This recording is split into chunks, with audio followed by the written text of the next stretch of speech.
Hey there, Internet friends, and welcome to That D Plus Show. Class is in session for the only show from that nerdy site that lets you know what kind of quality to expect right from the name. I'm your host, Trevor Starkey, and each week I sit down with a guest to talk about a Disney Plus offering of their choosing. This show is made possible entirely by the support of our patrons over at patreon.com/thatnerdysite. So if you like the show and you can support us over there, we would definitely appreciate it. But if you can't, no big deal. The fact that you're listening is awesome. And of course, we would love it if you like, subscribe, rate, review, and share the podcast with your friends. Joining me this week, we have, once again, Logan Wilkinson. How you doing, Logan? I'm doing fantastic, man. We're on a good roll of podcast right now, Trev. We did. We just recorded this week's That Nerdy Site show, which is a very special The Last of Us retrospective episode. I really enjoyed it. I thought it was a good pod. Yeah, that would have gone live yesterday if you're listening to this episode the day it goes out. So you can go check that out if you like. We talk about 2.5 hours. It's Logan, me, and Frank are joined us for that conversation. Just kind of looking back at the original Last of Us game in anticipation for The Last of Us Part 2 coming up, and then we're doing a double header today, you and I, to sit down and talk about The Haunted Mansion. Yeah, which you watched like a week or so back, and yes. I was like, well, just like with WALL-E last week, I was like, well, that's a thing on Disney, so yeah, let me go ahead and I'll watch it, and we can sit down and talk about it. So, why, Logan, did you sit down and watch The Haunted Mansion? That's an excellent question. So here's the thing, it was on Disney Plus, and I think it started because, like, me and my girlfriend were talking about something, like some Disney related thing, 'cause she really loves Disney a lot, and like we stumbled on from like there to like Haunted Mansion. It was like a Haunted Mansion's a movie kind of thing, and I was like, I wonder if we could watch. Like, I wonder if it's on Disney Plus. Like, I genuinely don't know. And then we like went to breakfast and we kind of kept talking about it. I was like, you know what? I'm gonna check until we came home, and sure enough, it was there. And I was like, well, now we're required to. And then even more so, like this is bleeding into like the runtime, but like it's not even an hour and a half long. And it's like, I mean, how can we not watch this movie? I mean, we have to watch Haunted Mansion. Mm-hmm. Yeah, that's a fair choice. So you'd never seen it before. Had she seen it? Oh, I had seen it before, but I hadn't seen it. Oh, you'd seen it. Okay. Yeah. Oh, I had knew about it, but again, I hadn't seen it this came out in 2003, probably 17 years. I don't think I've seen Haunted Mansion since it came out, and I was like, it's like a fine movie, and she was like, no, it's really good, and I was like, okay, yeah, it's a take. And then we watched it, and like, spoiler alert for my final thoughts. It is better than I gave it credit for, I will acknowledge. That was the selling point that you kind of like pitched when you were talking at when we recorded something recently. Yeah. You were like, it's better than you think, and I was like, all right, well, I've never watched it, so I'll sit down and watch it and see what I think. This episode all about The Haunted Mansion. As you touched on, it was originally released November 26th, 2003. Right, perfect Halloween time, just like Phantom of the Megaplex. Yeah, exactly. That November month for Halloween spooks. Yeah. No idea why they missed the boat on getting that out in time for like Halloween that year, but whatever. Other notable releases of the time, you had Elf came out November 7th, the beginning of that month. Great. You had the week before this one, Dr. Seuss's The Cat in the Hat. Less of one. Yeah, this was it came out on Wednesday the 26th, which was the Thanksgiving release, alongside Love Actually and Bad Santa. Bad Santa in there as clearly the counter-programming. And then it was pretty quiet for a few weeks until The Lord of the Rings, The Return of the King came out little movie. December. Yeah. There was like The Last Samurai was in there in early December, but I was like, that's not worth pulling in. That's a great movie. That's the Tom Cruise samurai one, right? Yep. So that's really good. Okay. And yes, as you also touched on, runtime an hour and 28 minutes. So this is a nice, quick in and out kind of movie. And then in the Disney live-action timeline of things, this came in between Freaky Friday of August 6th of this year, 2003, and Miracle, the look at the Miracle on Ice in February 6th, 2004. And then I also threw in here for just kind of reference Pirates of the Caribbean: The Curse of the Black Pearl had come out earlier this year, July 9th, 2003. So this was very much both this and Pirates of the Caribbean kind of got greenlit around the same time. Yeah. As like, hey, yeah, we've got these Disney rides. Let's start making movies based off the Disney rides. And one got more love and attention than the other one did. We'll say. We'll see how that goes. Yeah. Yeah. Roll call. Who's who in the film? A few of these like just jumped out of me. He's like, oh, that's very interesting stuff. The director in particular, Rob Minkoff. He had done The Lion King, was one of his like first big movies. The animated '94 Lion King. He also went on to do Stuart Little 1 and 2, and most recently he did Mr. Peabody and Sherman. Wait, he's the director of The Lion King? Yeah, he was the director of the Disney film The Lion King. Yeah, the animated Lion King. He peaked early, then. Yeah. Yeah, very much so. Yeah, the writer David Berenbaum did the aforementioned Elf. He wrote Elf as well. So it was a busy month for him. I was going to say, yeah. And then later he would go on to do the Spiderwick Chronicles, as well as the screenplay for the movie Strange Magic, which I was like, why does Strange Magic sound familiar? Oh, it's that animated movie that George Lucas had done the story for, from like I want to say 2014, like just before Disney came in and bought Lucas, basically Lucasfilm. So yeah, and then starring, of course, you have Eddie Murphy there in the lead role of Jim Evers, who, of course, made a name for himself on SNL before going on to the Beverly Hills Cop and Coming to America films, as well as Nutty Professor, Mulan, Dr. Dolittle, Shrek. This came out right after Shrek, and then he would go on and do Shrek 2, Dreamgirls. I mean, all the Shreks really, and then and most recently, Dolomite Is My Name. And then he has kind of in the queue made or being made. You have Coming to America, Beverly Hills Cop 4, and Triplets, the long I didn't know about this rumored sequel to the movie Twins with Schwarzenegger and Danny DeVito. I remember like hearing this as like a pitch. And it's on his IMDb, so I threw it in here for the conversation. But yeah, he is a long lost triplet to the Arnold Schwarzenegger and Danny DeVito characters from the movie Twins.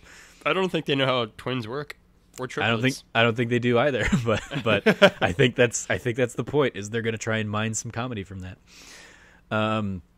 You have Terrence Stamp here playing Ramsley, who played General Zod in the Superman films. He was, I had completely forgotten about this, but he played Chancellor Valorum in Star Wars The Phantom Menace. Hell yeah, absolutely. I just watched that movie. Yeah, he did. Yes, you did. He went and did Jor-El in Smallville, so kind of like keeping the Superman shtick alive. And then after this, after this movie, he went on to play Stick in the Elektra movie with Jennifer Garner, which I never saw that, but because I watched the Daredevil TV series, I know who Stick is as a character, so I was like, well, I'm going to go ahead and pull that in. And then most recently, he did Murder Mystery last year, with which was the Adam Sandler, Jennifer Aniston Netflix movie. He was in that. You have Nathaniel Parker here, who this one he plays Master Gracie, and I pulled in a couple of these credits just for the sake of you, Logan, because we did that episode of the Bards Cast a few weeks back as a special That Nerdy Site show. He was Laertes in the Mel Gibson version of Hamlet, as well as Cassio in the Lawrence Fishburne Othello. So a couple of very high-profile Shakespeare roles early on in his career.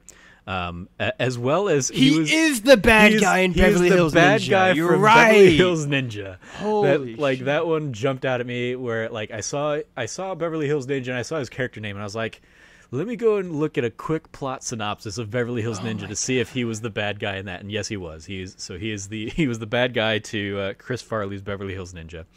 And then after this, he went on to be in one of my very favorite movies, Stardust. He plays Dunstan, the father of Tristan, a.k.a. I forget the actor's name, who would go on to be Daredevil in the Netflix run. Oh, yeah, I don't know his name. yeah, he plays the father character in that, and then he's done a collection of just assorted other projects since then. But Stardust was the most recent one that like jumped out at me as like, oh yeah, I'd forgotten, or like I knew watching this I recognized him from things, and that's probably the one that really jumped out at me. You have Marcia Thomason playing Sarah Evers, who had done a lot of TV work prior to this. I threw in here that she was in Las Vegas because that's one of the shows that very much gets highlighted on this month's Patreon like early access episode, because Frank and Jazz talk about the TV show Las Vegas. Frank mostly, Jazz hadn't heard about it, but they both looked into it, and so the fact that Marcia Thomason was in that, like I was like, well, I'm going to include that here. She was also in Lost. She played Naomi something. She played basically like the leader of the ship that comes onto the island. She was one of the mercenaries on that ship, so she had kind of a somewhat notable role in there. And then she was also in the TV show White Collar. So lots of TV stuff, not too much in terms of film, but this one was out there. You have Jennifer Tilly playing Madame Leota, who made kind of a big splash when she did the Woody Allen film Bullets Over Broadway, which I believe she was nominated for an Academy Award for. And then she is kind of probably best known in the Child's Play franchise as Tiffany, I want to say, basically the bride of Chucky. That's not my favorite thing you have on her though. Is it? So I've got two more. Probably not Family Guy. Nope. Where she plays Bonnie Swanson, the eternally pregnant character on that series. And then lastly I pulled in here.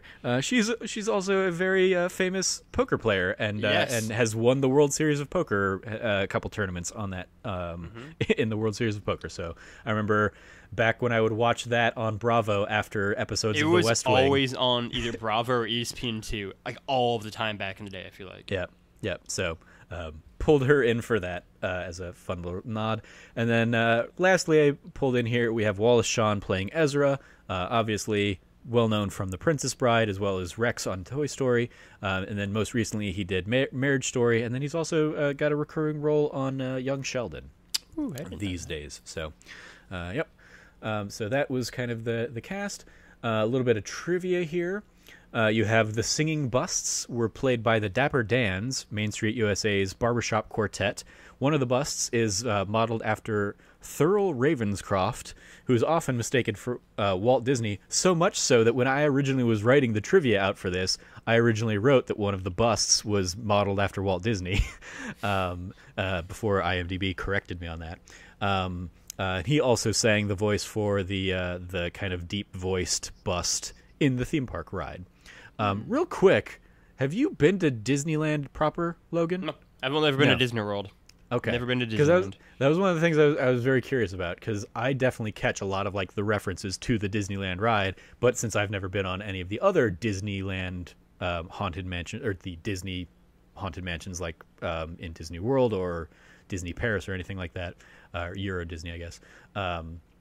I just didn't know if you would have the same kind of like touchstones to. I know that they're like, I mean, obviously we're about to get to, like, there are a million references to it, but like none of, like, the only one that I'm like, that's probably a reference to the ride is the like psychic thing and like that whole sequence. But otherwise I was like, I'm sure this is, and like, oh well, that's not true. There's a sequence when they're like going through the cemetery, and I was like, this whole section feels like it's just straight up from the ride. Like that whole scene felt like it was from the ride. And otherwise I'm like, I don't know. It's a movie. Yeah. Before we dive into all the references to the theme park ride, I do have one in here that's basically like, how the movie has now influenced the theme park ride. The chairs from the dining room have been added to the Disneyland Haunted Mansion as well as the Pirates of the Caribbean attractions. In the Haunted Mansion, the chair appears in the portrait, in a portrait of the updated attic belonging to one of the bride's murdered husbands, which is a weird little nod. And the chairs have also been added to the Pirates of the Caribbean attractions because they've added Captain Jack Sparrow into the rides. He now sits kind of in a chair right at the end of the Pirates of the Caribbean ride, and apparently the chair is from this particular movie in both the Disneyland and Magic Kingdom Pirates rides. And then, there is a several references to the Disney theme park ride, many of which I caught, one of which I added here to the IMDb poll. The singing bus, obviously, that we mentioned. You have the breathing door, even has the same doorknob as the ride. Everything with Madame Leota, as you touched on, and the spectral instruments is a very famous sequence of the Haunted Mansion ride. The busts that follow Jim, I don't know which one that's referencing, but I think it's just the singing busts. The ghostly carriage is not part of the ride itself, but it is a prop outside of the ride. You have the old man and the dog in the cemetery. So the cemetery had a lot. That's what I felt like that whole sequence just straight up from the ride. Yeah. The duel in the cemetery is the one that I pulled in. In the Disneyland ride, at least, the duel is a couple of portraits that when you're driving over the dining hall, a couple of portraits kind of are facing away from one another, and then the ghost versions of them turn and shoot each other. So I pulled that one in because that very clearly gets a shout out there in the cemetery. Master Gracie's hanging at the beginning of the movie is very much pretty much like almost like beat for beat, like almost shot matching of the hanging in the opening hall of basically the stretching corridor of the Haunted Mansion. That whole sequence ends, and you look up, and they even say one of the lines that's coming up here. Oh, you've entered a room where there's no doors and no windows. How will you ever get out? Well, there's always my way. And like the lights go out, and the top of the area opens, and you just see like a hanging body from the top. So that is definitely a nod, is what they did with the Master Gracie shot there. The ghostly ballroom dancers, of course. The Raven scene throughout the movie, like I don't catch that as a reference, but I'll take it, sure. The hitchhiking ghosts, of course, are a very iconic Haunted Mansion thing. The eyes in some of the walls, and in fact just some of the hallways and the wallpaper in some of the hallways are basically just like direct pulls from the ride.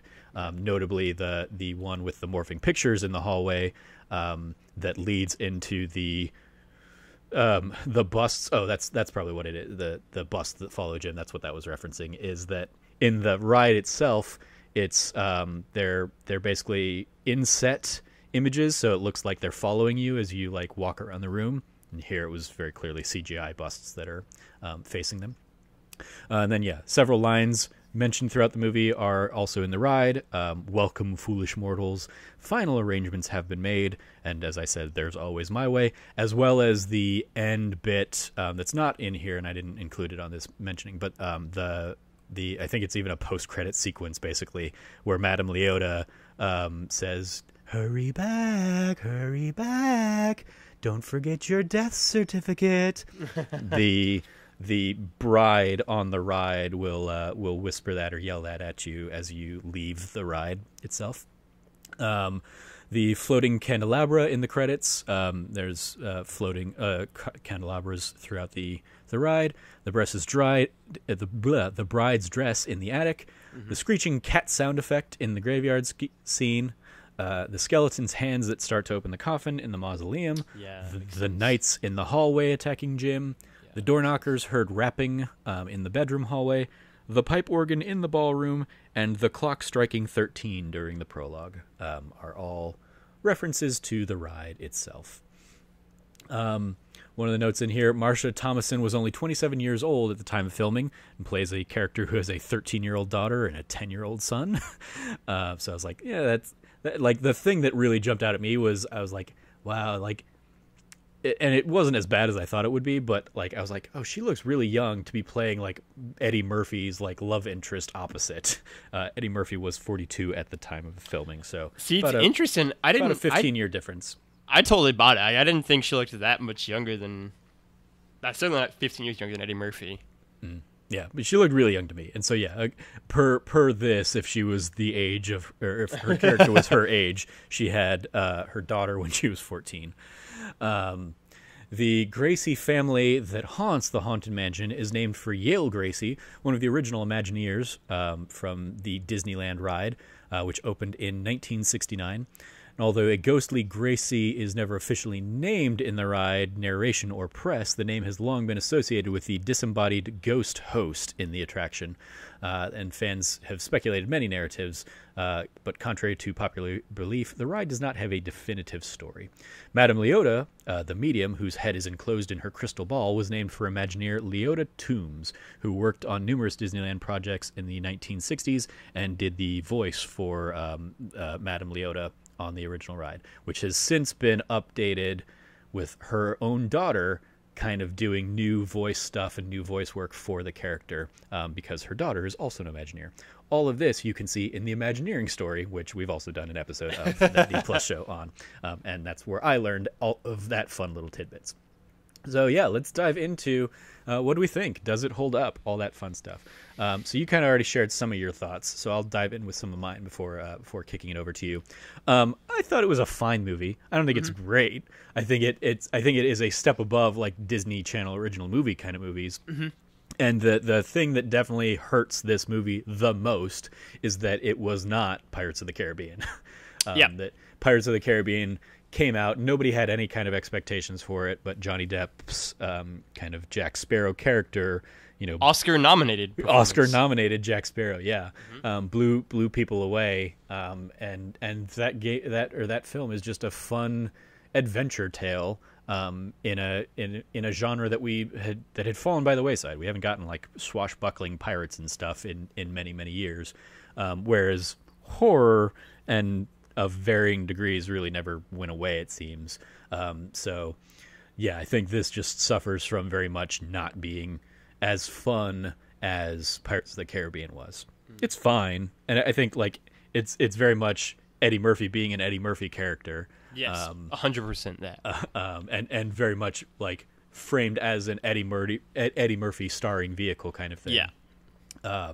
And for better or worse, I think like a lot of Eddie Murphy is a lot of Eddie Murphy, whereas I very much tend to prefer him in smaller roles like or roles where like he's not the focal, like Shrek and stuff like that. So yeah, it was fine. I didn't like there was no point where I was like, I hate that I'm watching this, but at the same time I don't ever need to watch it again. It's one for me where I feel like I came into it being like, this movie's going to be bad. Like, I remember being like bad, even as a kid being like, this movie wasn't good. And so I thought I was gonna walk into like, it's gonna be a really bad, not very good Disney movie, basically, or just like kids movie. And then getting to the end of it being like, you know what? That movie was fun. Like, I enjoyed my time watching it. It is absolutely crazy to think about the fact that this movie's like 5 months after Pirates of the Caribbean 1. I mean, like, the level of quality, care, and attention put into these two movies is like night and day, right? Like, yeah. I watched Pirates of the Caribbean 1 this year. That movie still 17 years later, which in its own right is a whole other thing, is like still incredible. That movie's still so good, and like I feel like we could do our own podcast on Pirates of the Caribbean, so I don't want to get like too into it, but like I feel like Jack Sparrow has become almost like memeified because of like the later Pirates of the Caribbean movies, but that first Pirates of the Caribbean movie, Jack Sparrow is such a great character, and Johnny Depp is so great in that role. I mean, again, like Oscar nominated, to like then compare that to like Eddie Murphy, and this is like, man, this is Eddie Murphy. If you like Eddie Murphy a lot, you got Eddie Murphy. If you don't like Eddie Murphy, you're gonna deal with a lot of Eddie Murphy, and it's like you got 90 minutes. So yeah, like it's gonna be this, like because even like all of the characters that we just talked about, it's like no. This is an Eddie Murphy vehicle where like you come to the movie to watch Eddie Murphy, and like in the pantheon of Eddie Murphy movies, this is like somewhere in the middle. Like it's not the best by any means. It's not Coming to America. It's not Beverly Hills Cop. It's not any of these Shrek. Any of these kind of things. It's not the worst. And so yeah, like I think he's good in it. I think he's fun enough, and I think like the test I use a lot for these kind of movies is that like is like the star in it, and Eddie Murphy felt like he was like in it. Like he felt like he was down to like do this kind of role, and so like that helped a lot for me. And so yeah, like it's fun. I enjoy it. Like it's definitely like the CGI has aged not great in more than a few instances. The end is like really kind of weird. And I'm sure we'll get to that in a second, but like that ending is just like really kind of strange. But on the whole, like it's a fun movie. It's a thing of like, especially like if you have a kid, I think they would totally enjoy this movie. So like I think it like in terms of that regard, like it is a fun movie. I think enough. Is it great? No, but it's fun. Yeah, I think like absolutely, it is very much a family friendly kind of movie that I'm sure kids would enjoy just fine. But it like in the way that the Pirates of the Caribbean is kind of like a fun for all ages thing. I feel like this is one that like the parents aren't going to want to watch with the kids. At least that's how I kind of that was kind of my approach or my takeaway from it was like, okay, I've seen this. I would never want to like watch it with the kids. I'll absolutely let the kids like log in and play on Disney Plus, but I don't want to. I don't need to. I don't want any part of it this again with them. I don't need to be there for that.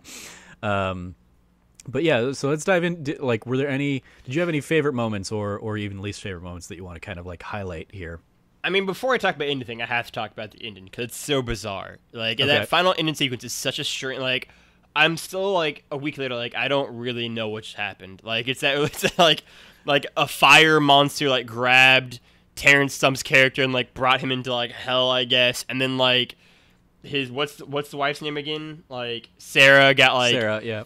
Got like possessed for a second and became like the old Sarah from like the 1800s, and like they like made out a little bit, and Eddie was like, hey, it's my wife, and then she was like regular Sarah again, and then like fake Sarah came down from heaven and brought Gracie with her, and it was like a whole weird, like the movie was like supernatural influence for sure, and then at the end it got like it felt like a weirdly different movie all of a sudden. It was like, this is like a whole other thing that we're like watching. We got like heaven and hell and like possessions and like all this like fake Sarahs, and it's like the ending was weird, and like even I can't imagine when this movie came out, I would have been 11 being like, well, that was strange.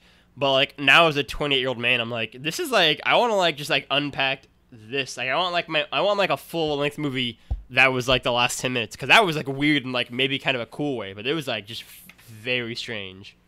Yeah, I very much agree in that like I saw her drink the clearly poisoned thing because Ramsley was going to poison her to kill her and so they could be together in the afterlife or whatever. And I was like, oh, okay. Like they didn't stop her from drinking that. They like Eddie Murphy didn't make it in time to stop her from drinking that. How are they going to not have her die? Yeah. and then yeah, like I checked Twitter or something like that, and I look up and there's a fire monster pulling Ramsley down, and I was like, "Wait, what happened?" So yeah, I had to like go back and rewatch. I was like, "I still don't." That didn't help. It doesn't explain it at all. Rewatching it didn't really help. What happens there? And so yeah, it was just kind of like they did not know how to end this movie. Okay, yeah. He got caught, and it's like I guess the devil's mad at him now, and he just like brought him down to hell, and it's like, oh, okay, yeah, like there was no final fight. It was just like he was talking, and then all of a sudden, yeah, like fire monster happened, and it's like, oh. Yeah, okay, that's how we're gonna write this. His long hidden crime came out. Yeah. And suddenly, that's what was keeping him from the bowels of hell was that he'd been sneaky about it for that many years, I guess, to the right people, being his master being the only person that didn't really seem to know. Yeah, the only person. So yeah, that was weird. I will say, like, I love that, like, Terrence Stamp is just like having fun with this role. He's enjoying it, man. Like it's clearly like this is very much like him and Eddie Murphy. It's their movie to just have some fun with, and Eddie Murphy absolutely being like an Eddie Murphy type, but Terrence Stamp just being like, oh, I'm gonna be like the murderous evil butler. Yeah. Okay, I'll do that. I'm gonna play him like as lethargic as I can. Oh my god! And that shot of him coming down the hallway in the beginning, incredibly slow. And like that, like even that probably draws out the action in the movie, like runtime, probably 5 minutes, just him being kind of slow and methodical or whatever in his interpretation of the character. But he's clearly just having fun with it. He's like, I know what kind of movie this is going to be. I'm here for the paycheck, whatever. I do love the recurring gag that, like, anytime any character turns around, he's just right behind them, basically. Like, for, like, no explanation, he's just, like, there. And it's such a, like, dumb gimmick, but, like, I just loved it every time it happened. Like, he would, like, walk through doors and no sound be made, and he's just like behind them all of a sudden. And like his entire exchange with Eddie Murphy in the library, I thought was really funny. Of him just being like, "This guy's an idiot," and basically just like without saying it to Eddie Murphy's face, and it's just like he's like the best like villain, like asshole, lethargic guy out there. He's great. I loved it. Yeah, he just has no patience for Eddie Murphy at all. Yeah, because he was like, "You don't even just to be here. Like, what do you?" And he's like, "No, yeah, no chill about this." Yeah, he's great. Like, I did think that the like the cemetery sequence is one where like it's not one of my favorite moments, but it's not like one of my least favorite. It's just like, again, kind of like the ending, a really weird sequence. Like literally watching it, I literally like was kind of having a good time being like, this is really fun actually. And then like that happened, I literally looked up to my girlfriend and was like, this feels like this is like an infomercial for the ride. Like this feels like they just took straight up like the ride and like put this in the movie for 5 minutes. And it was very jarring is what I will say. Like watching the like cemetery sequence felt like, oh, this is like A, that sequence is long, and B, it was like, this feels like this is just from the ride. And then we're like back and then like going into like the mausoleum, and this is like spooky, and that sequence is really cool, but like that cemetery sequence is like very much like jarring in the juxtaposition of everything else. Yeah, very much so. It was like, oh, yep, here's all of the ghosts from the ride kind of thing. Yeah. And Like, they're dancing and all that kind of, yeah. And just, I mean, like, at least they set it up with, hey, look at, some people have a pool, these guys have a graveyard, a personal cemetery or whatever. Yeah. There is, the ride itself, like, has, gravestones and a cemetery kind of like outside as decoration, but it's like funny names and stuff that are kind of just like little puns basically. So the fact that like we don't really see any of those here feels like a little bit of a letdown, but it's also like, yeah, who are all of those? Like, are all they servants, the people guess, that right? were like, at the party when the girl died? I didn't even think about that. Right, because they were trapped too. It had to have been like I thought it was like the servants and the house staff over like generations and like the past Gracies, but yeah, like that wouldn't really make sense why they were stuck there then. Yeah, it was just weird little haunted mansion. Absolutely, kind of like a nod to the ride. Yeah. In the same way that like in Pirates of the Caribbean, you have like the dog holding the keys or whatever, and the people trying to like whistle at the dog to get the key from them. That's like absolutely just ripped from the ride. That does speak to like one of my little like favorite elements of the film. Not necessarily this sequence, but just like throughout there were little moments where it was like, oh yep, that's the wallpaper that like is in the haunted mansion. Like seeing that pop up and seeing just kind of like the less overt little nods to the ride were a lot of fun for me as somebody who has been to Disneyland so many times in the last few years and knows that ride so well. Just seeing kind of the little touches like that were a lot of fun.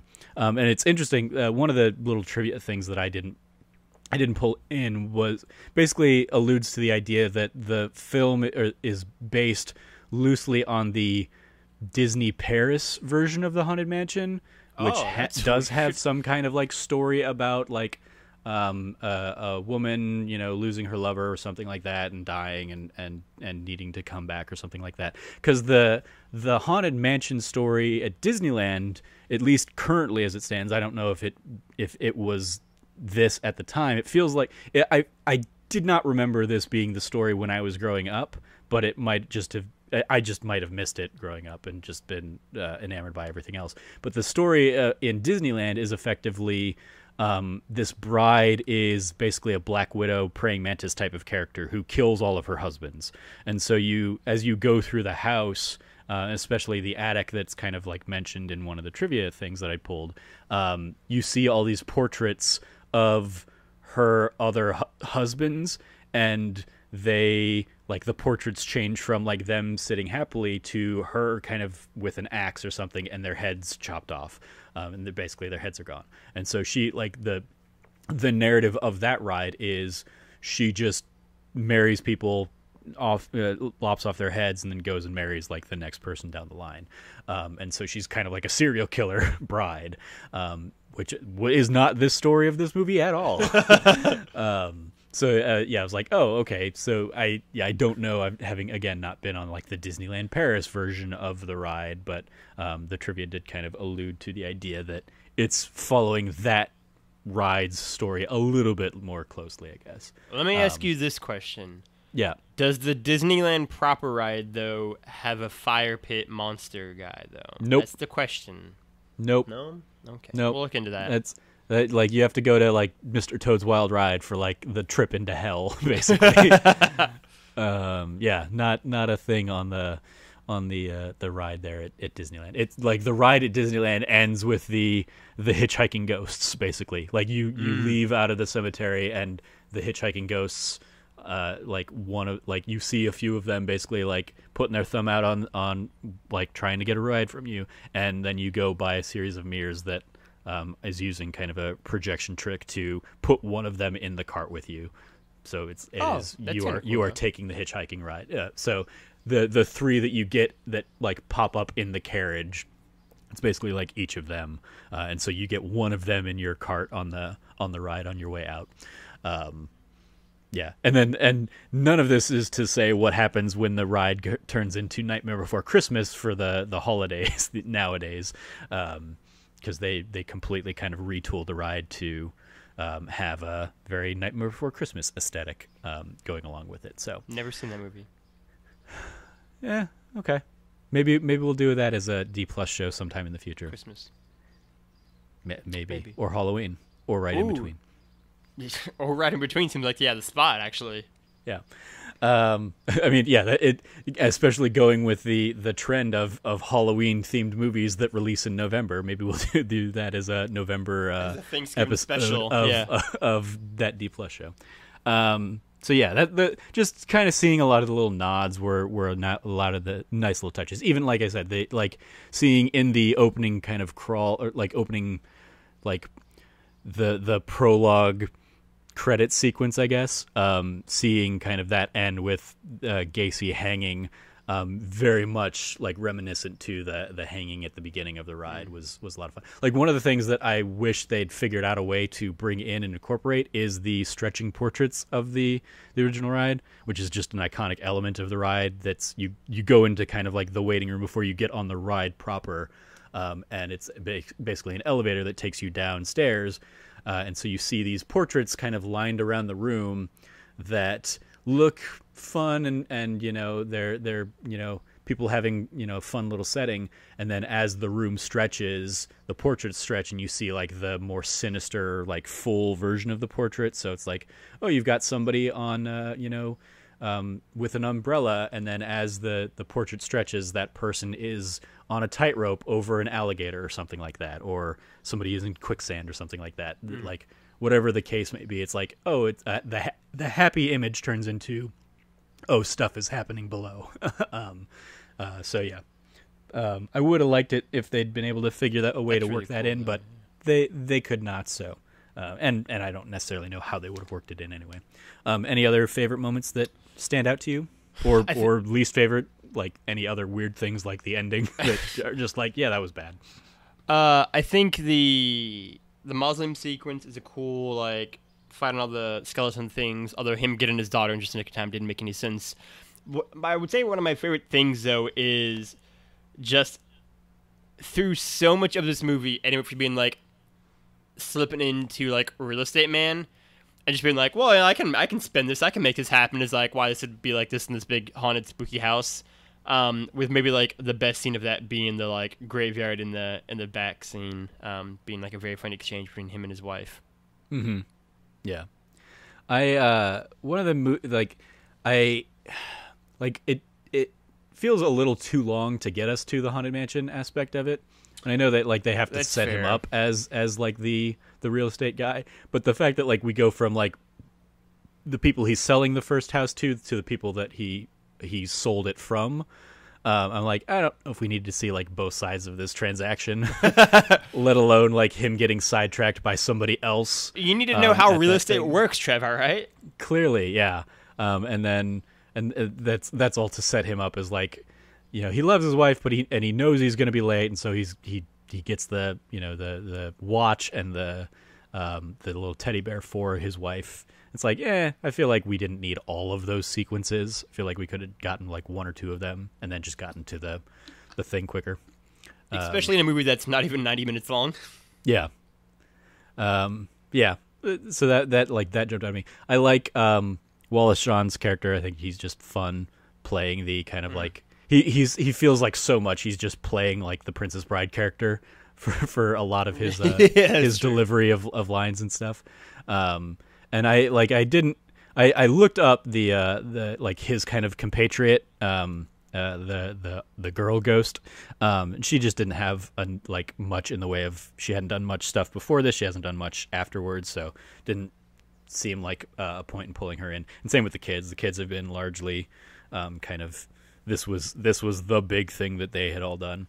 Like the boy, I think, was also in Spider-Man 2 and he's credited as like amazed kid or something like that. So I don't know if he was like on the bus or something like that, or not the bus, the train. But yeah. I liked, I just enjoyed the energy that he was bringing to it, because he was very much like, just like Terrence Stamp, like he knew what kind of movie he was in, so he was just having fun with it. Yeah. And I like, there were moments where I was like, oh, this, like, there are moments where this takes me back and reminds me of Casper, and then they make a joke about Casper and stuff, and I'm like, oh, they're self-aware of it, that as well. And then there are moments that since this came out where I'm like, oh, some of the effects in here remind me of the 2016 Ghostbusters effects, which isn't great. No, this was 2003, and that movie, like, it's largely just the fact that like all the ghosts have this like giant blue hue to them that is very reminiscent to how the ghosts were handled in that Ghostbusters. But yeah, like ultimately, like there's a lot of just kind of like whatever. Not a terrible movie. Yeah, it's just kind of, it's fine.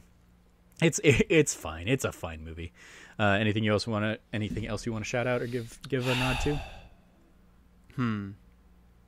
The ending is real weird. I know that like you listen to this podcast thinking, oh, okay, I get it. It's like you really just like YouTube those like last like 5 to 10 minutes of movie. It's just such a different. It's like an ending to a different film. It's so bizarre. Like there's just no setup for it at all on like any aspect that's happening. Like I had to emphasize that one last time.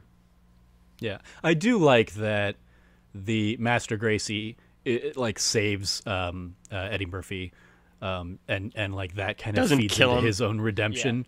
Yeah, because clearly they're both fighting over basically the same woman or whatever. Yeah. And he's not a bad guy. He just has been tricked by his butler. And I also I did like the line, "The butler did it, huh?" I did think it was interesting watching this, that like this is set in like post Civil War, like it's around the Civil War era when this is set, and like this dude is I would assume like this guy owns a plantation essentially. And like his bride. Progressive. Yeah, I was gonna say his bride is like an African American woman. And it's like, yo, like, all right, get it. Like, but then is that the undertone of why Terrence Stamp kills him? Because he's clearly just a racist ghost. Yeah, it goes both ways, to be fair. But yeah, I did think that was like a small, like cool, like note as well. Yeah. So let's go ahead and dive into the report card. Where on a scale of A+ to F, where do you grade this movie? It's so hard. Like I've gone back and forth a little bit thinking about like this moment. Like I gave it originally on Letterboxd. I gave it. So what you're saying, you put way more thought into this podcast than The Last of Us? Because I knew I liked The Last of Us. I knew how I felt about it. So it's like playing it again and be like, all right, cool, yeah, these things are Whereas this is like, originally on Letterboxd, I gave it a 2.5 out of 5 stars and was like, I don't think it's enough. And eventually I was like 3 stars. So that doesn't really equate well to like these letter grades though, because like an F is a 60%, which is what like a 3 to 5 would be, and it's not an F.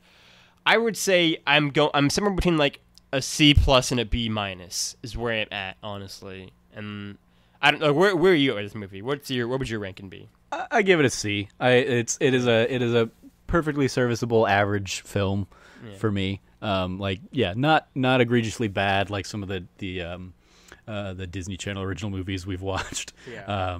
But also, yeah, it's not. I'll say great. a C+. I'll say it's good. Cool. Yeah. Extra credit, other suggestions for Disney Plus if you like this, if you do like this, even if you don't, here's some better suggestions maybe. You have Dr. Dolittle, again, just to get that Eddie Murphy film. Eddie Murphy, man. Which I didn't realize was a Disney thing until seeing it pop up there on Disney Plus, and I don't know if it was always a Disney thing or if it was like one of the acquisitions from like Fox or whatever. But then you also have 4 of the 5 Pirates movies. It weirdly throws out Dead Man's Chest first, and then On Stranger Tides, which was like the soft reboot of the series, then At World's End, and then finally the last one it suggests is Curse of the Black Pearl.